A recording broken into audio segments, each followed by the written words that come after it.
In this video, we have negative 15 and 8/10 equals y minus 24 and 3/10.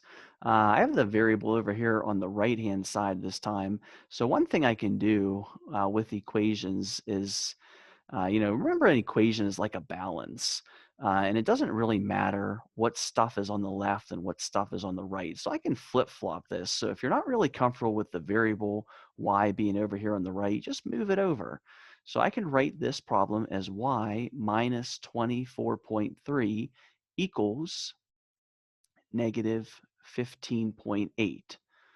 So there is some number y that I am going to subtract 24.3 from it. And after I subtract that 24.3, I know that I am at negative 15.8 on my number line.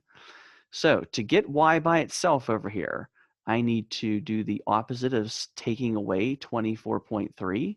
So I'm going to add 24.3 to both sides, which makes sense because over here on the right, I have negative 15.8 plus 24.3. Well, that's how far I have to go to the right. I need to take negative 15.8 and add 24.3 to it to get to y. So my y is equal to negative 15.8 plus 24.3. So now I need to work that part out.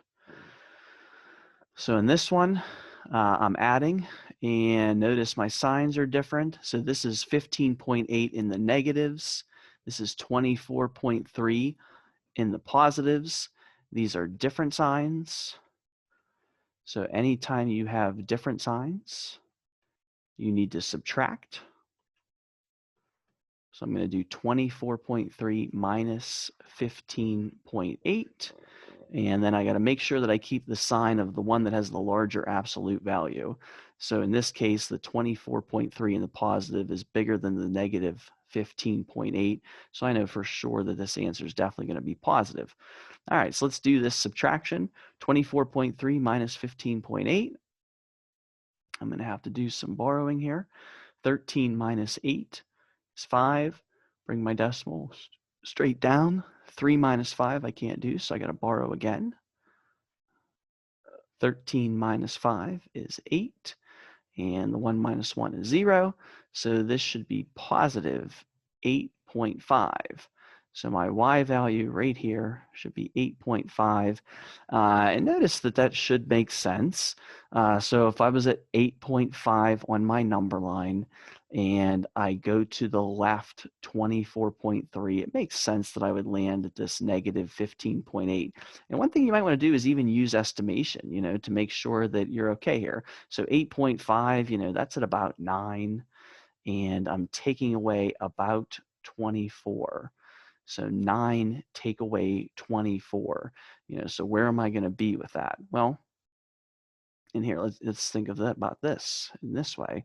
So if I'm taking away 24, that's like taking away 9 and then taking away another what? So 9 plus what would give me 24? So 9 plus 15, right? So 9 take away this 9 plus 15 is going to be negative 15. And notice that's pretty close to where I'm actually at. So I can kind of use estimation to think that through there. So my final answer is y equals 8.5.